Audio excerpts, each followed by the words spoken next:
We have a light. Hey, I'm Kathy Eldon.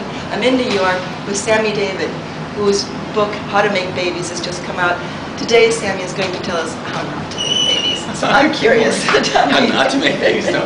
I've spent my entire life trying to help patients become pregnant. 30 years of experience.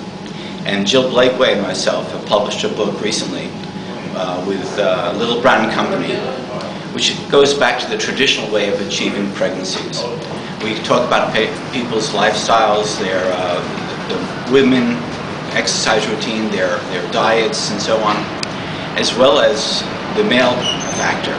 40% of infertility is male factor. That's very infrequently discussed among the patients and their doctors. A lot of patients are being told that there is no other way of achieving a pregnancy except for in vitro fertilization, which involves very high doses of fertility drugs, which may have an impact on women's health later in life and has an impact on the baby's health as well. We firmly believe that there are other ways of achieving a pregnancy, much simpler, much healthier for the baby and for the child and for the mother as well.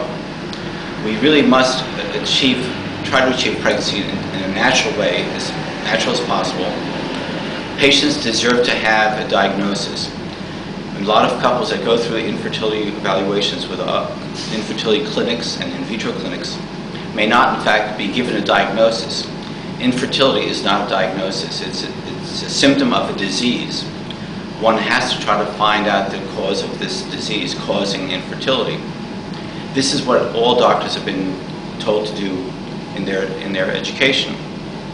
To simply create babies in a petri dish, fertility drugs is not necessarily the answer to everybody's problem with fertility. Medicine, you're supposed to try to restore the person's health. In infertility, we, doctors that deal with infertility patients, should try to restore their fertility so they don't have to come back for a baby 2 or baby 3. The doctors have to give a diagnosis and treat that diagnosis. Many patients that Jill Blakeway and I have seen have been able to achieve pregnancy with dietary changes, with lifestyle changes. For example, men who take tub baths may